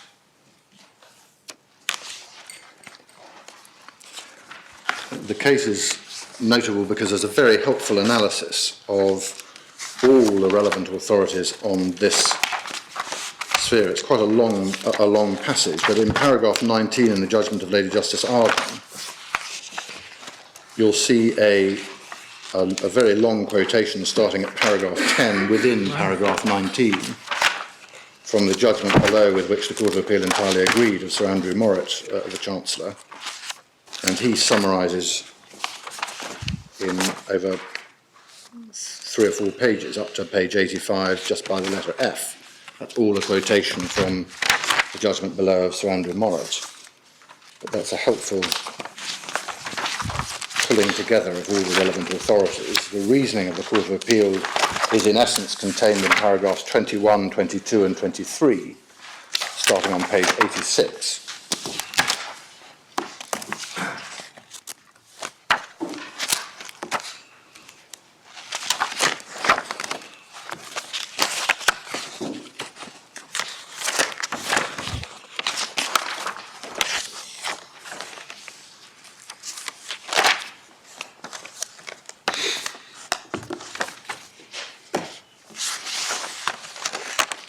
You'll see in paragraph 21 there's an analysis of the then recent decision of the House in Total Network. and in particular the finding by Lord Mance, which is a finding of general approach by the letter D on page 86. Lord Mance held that the critical question was whether the statutory scheme superseded and displaced the common law rights and remedies which the commissioners would otherwise have. And he cited paragraph 135 in the speech of Lord Walker in DMG, which I've referred you to. He considered that the statute must positively be shown to be inconsistent with the continuation of the ordinary common law remedy otherwise available, and that this had to be shown as against a particular defendant.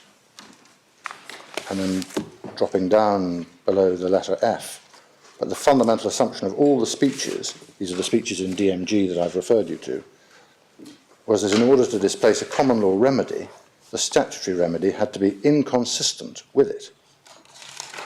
To that extent, at least, there was no departure from the principles in Deutsche Mord and Grenfell. In my judgment, the authorities give clear guidance that if Parliament creates a right which is inconsistent with a right given by common law, the latter is displaced. By inconsistent, I mean the statutory remedy has some restriction in it which reflects some policy rule of the statute, which is a cardinal feature of the statute. In those circumstances, the likely implication of the statute, in the absence of contrary provision, is that statutory remedy is an exclusive one. Undoubtedly, Well, there's no problem with that. No. Undoubtedly, Mr. Munro paid money under a mistake of law, and the remedy at common law in general exists in that situation. So here too we've got a right which generally exists in that situation. Such a right can, however, be excluded by express words or necessary implication. In this case, the implication arises because. So this was a case on the other side of the section 33 line, because it would render it, if a restitutionary remedy was allowed to run, that would undermine a specific provision in the legislative scheme in section 33(2). But the language is common throughout all these cases, and indeed it finds echoes, my lords will need no reminding, in the principle of legality line of cases, Sims and following, of which I think the Lord Hobhouse description of necessary implication was in that context. But you've got express words or necessary implication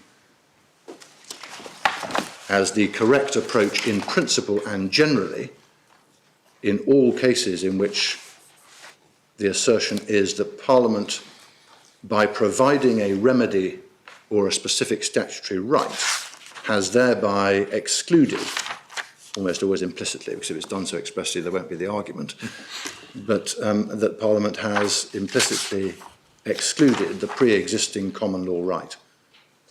What needs to be satisfied there is either what needs to be provided is therefore express words or necessary implication. And so, although we've said in our case analogy with the tax cases, in fact, those tax cases are simply an illustration of the broader proposition of principle that I've just set out. Because one sees exactly the same approach in the Sims line of cases, one sees exactly the same approach in the context of employment legislation and so on, Unisys and Johnson. So to come back to the question my Lord John Dyson asked me at the outset of this little section, the answer to the question, what did Lord Nichols mean, or what is Lord Nichols to be taken to have meant by can the common law right coexist with the statutory scheme, is answered by these cases. And the answer that is given is they will not be able to coexist if there is, but only if there is, direct inconsistency with the statutory scheme. And that is, in my respectful submission, an entirely appropriate approach in principle, because it recognises the importance of common law rights and remedies, and although it acknowledges Parliament's right to take them away, Parliament must be taken to have done so only where it has done so clearly, that clarity being provided by the requirement for express words or necessary implication.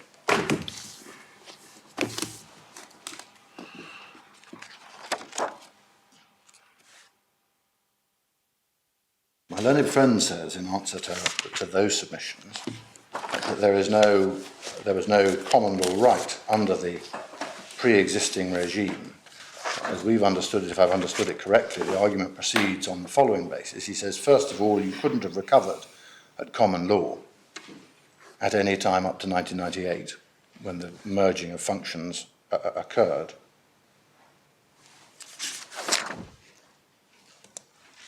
So, he says, Section 71, and indeed, as we now know, its predecessors, going back over a number of years, introduced a remedy where previously there had been none in this sort of situation.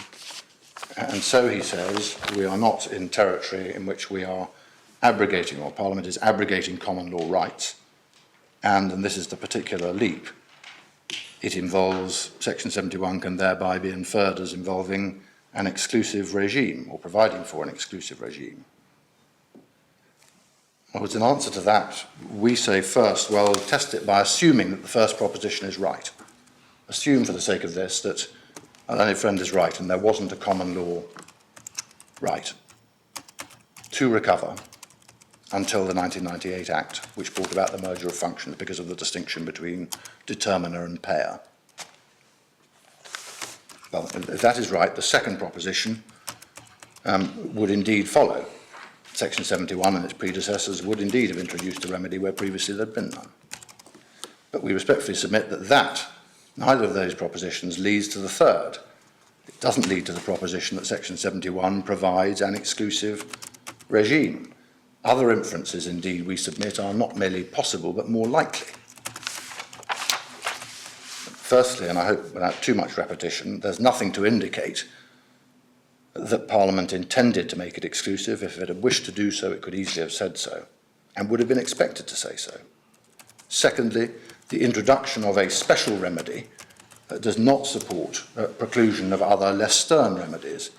There's no logical inconsistency which must base a necessary implication. There's no logical inconsistency, there's no inability to make the scheme work in having the parallel regimes of a common law right plus a statutory recovery process providing a sterner test or a sterner set of remedies. Thirdly, one can legitimately ask the question, for all the potential miasma of seeking to find directly what Parliament intended, one can legitimately ask the question, why would Parliament deliberately choose to preclude recovery of money paid in error other than through misrepresentation or non-disclosure? Comes back to the broader policy considerations I mentioned earlier on, I won't repeat. But in any event, and fourthly,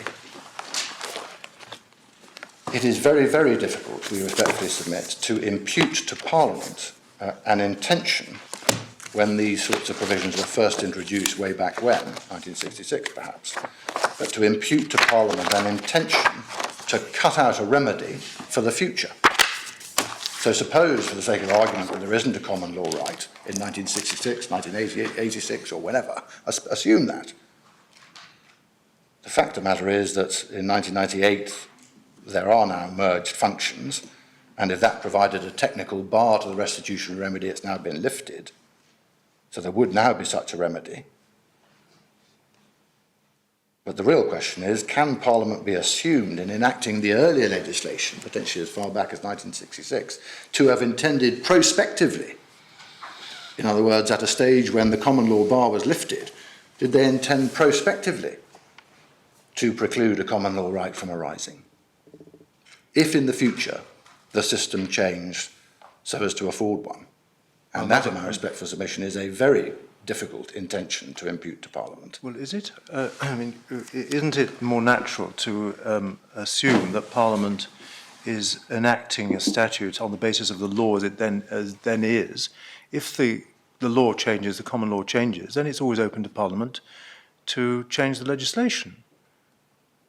Well, of course, it can change the legislation at any time, but what one has to ask is whether, at a stage when let's assume there is no common law right, did Parliament, in producing this remedy, intend to legislate for a situation in which the legislative scheme itself changed by merging the functions so as to remove what might otherwise be a technical bar to a restitutionary claim?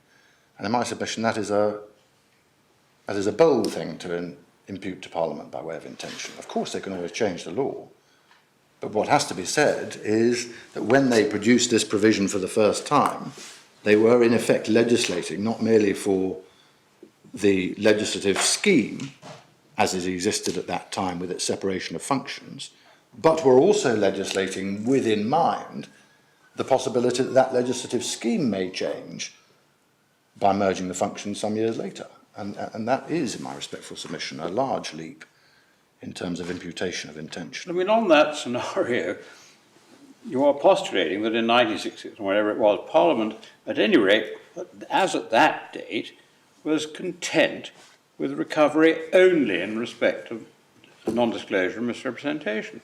The Parliament at that date didn't envisage or provide for the possibility of this other scheme whereby, for a government mistake, you could still get it, even though with a less stern regime for recovery. My Lord, that is the assumption, for the purpose of giving this argument, that is made. Yeah. And I'm going to come on in a second to whether or not that's an accurate assumption. But Before, it was an unsatisfactory situation because you divorced the decision from the making of the payment. Notwithstanding that you would procure a favourable decision by misrepresentation or concealment, or you would know that the decision was made on a false basis. Nonetheless, common law wouldn't make you pay it back because the person making the payment hadn't himself been misled by you. And so the statute set about remedying that. the new statute. Well, no, even the old statutes made statutory provision for repayment where a decision was revised. But in doing so, they were quite careful to say, but you would only have to repay. In the case of due diligence. Where, and so on. yes, where you've had some responsibility for the mistake. That is, if you like, a principle which could explain the current legislation as being exclusive and comprehensive. Well, my lord, that goes back to what I call the 119 point. Yes, to the fact that there were the twin streams in place. Yes. I suppose the question that is posed in terms of the regimes that existed. Perhaps I better give you the history, so you have the history. I don't think you have all the relevant provisions, but we've done the work, so I might as well give you give you the product of it. The precursor to Section 71 was Section 53 of the Social Security Act 1986. It was in essentially the same terms. I mean, there may have been minor differences, but essentially in the same terms. Prior to that, there had been two strands. One of them was contained in Section 20 of the Supplementary Benefits Act 1976. And that was in essentially the same terms as well. That was misrep and non-disclosure. But it applied, bear in mind, to supplementary benefits only, which were the main means-tested non-contributory benefits of the day.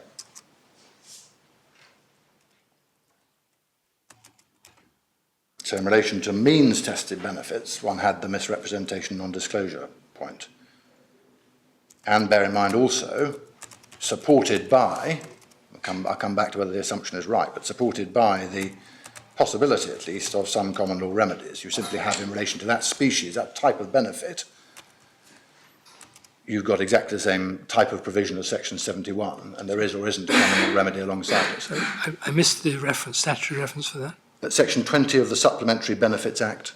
Well, does that apply to both? No, that applies only to supplementary benefits. That's the first strand. Yes. The second one is the one I keep coming back to.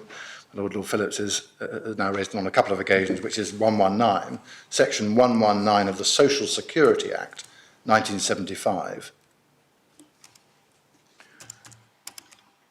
That's the due care and diligence. That's the due care and diligence one, and that applies to a different category of benefits, in effect contributory benefits. That's the due care and diligence one. So no need for misrepresentation or non-disclosure, simply that. In Section 53 of the 1986 Act, Sorry, say that again? Section 86(2) of the 1986 Act, Social Security Act 1986, repealed both of those strands. And what came in their place was section 53. In other words, misrep and non-disclosure. Across all the benefits. And that position remained from 1986 onwards in relevant part, covering all the benefits until the next, as it were, significant change as far as we're concerned, which occurred in 1998, when the merger of functions occurred. I took you to that section 1 of the 1998 Act, if you recall.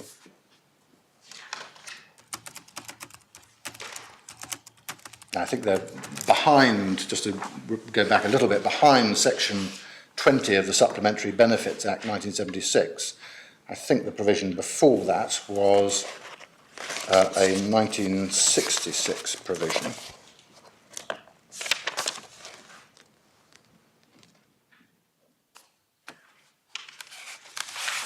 And the relevant provision, that the Act in 1966 was called the Ministry of Social Security Act 1966. And the relevant provision in that Act was section 26. Have we actually got it or not? You haven't, I'm afraid you haven't got those, but we can easily provide you with copies of the relevant historical provisions. That would be very helpful. I will ensure that that's done. So the question then, on the basis of that history, is whether Parliament intended in 1986, when the merger happened of the two streams of benefit, that there should be thereafter no power of recovery other than the one provided for in section 53. But there was, it's right to point out, a previous difference, as it were, based on the type of benefit, supplementary benefit or not, contributory benefit. And the effect of the change was intended to apply a uniform test across those two types of benefits, and not, we respectfully submit, or certainly not as far as we can tell, to touch or remove any other rights that might or might not have existed alongside. And indeed, you'll recall that one of those streams, the supplementary benefit stream,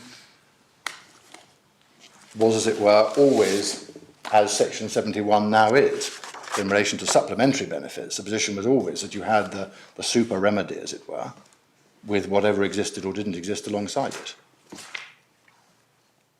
So the purpose of that change in 1986 was simply to introduce uniformity across the various types of benefit, and not, as it were, to exclude whatever rights might or might not have existed alongside by way of common law. I don't think anyone has asserted that Parliament turned their mind in 1986 to that problem.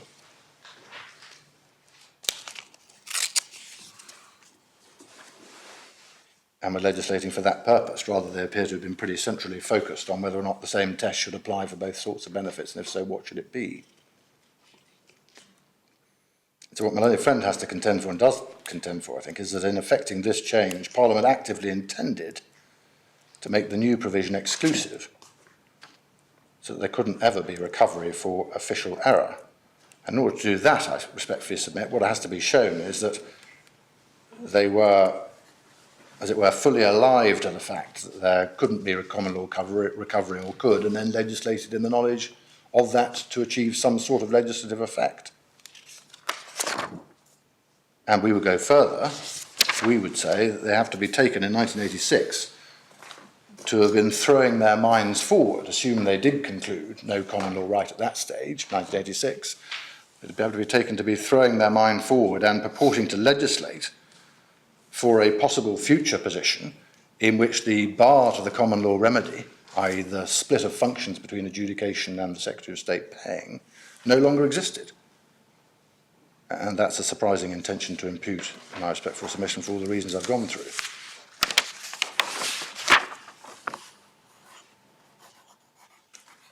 To put it relatively simply, if the premise changes, perhaps the conclusion would as well. My Lords, I'm nearly done. Perhaps Yes, that would be a let's convenient adjourn matter. until 2 o'clock.